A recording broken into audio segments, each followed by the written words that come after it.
Zanina sithethothona suka imtya le nto simbona ukuba selethintsile kancinci emzimbeni iyacutheka.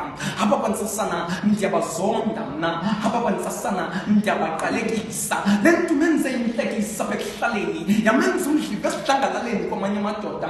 Suka walibika ityala, suka walibika ityala ekhaya langelanga nosapho. Le ndaba kwathi indlovu ayisindwa ngungoko wayo. Uphume gquma kulo mhlangano, uphume gquma kulo mhlangano esiyabakwantsasana iyovula ityala esithi uyaxhatshazwa ngulo mfazi osemathileni. Suka abasantsasana bamoya ngentsini. Ubuye gquma kwangonyama, ubuye gquma kwangonyama. Wafika wazibetha zazihlanu izithonga kumama, ezibini ezisesiswini ezithathu zisentloko. Ibisisijwili kubantwana basekhaya abancinci njengomntana omdala bekunyanzelekile ndibaqokelele ndithi thulani bantwana bakamama kuza kulungana kule ngxaki sizawugqitha.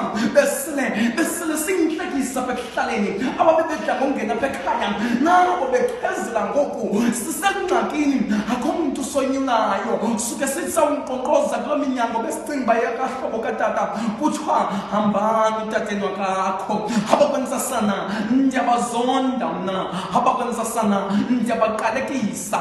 Ibingekho enye indlela unomdade bekunyanzelekile imilenze ivulile ngomzimba uthengisile ukuze apha ekhaya sihlale sityile. Ibingekho enye indlela bekunyanzelekile sitalato nasitalato ndingenile ndizinqumisa ubuso ndisenze isikolanana suke ndibuye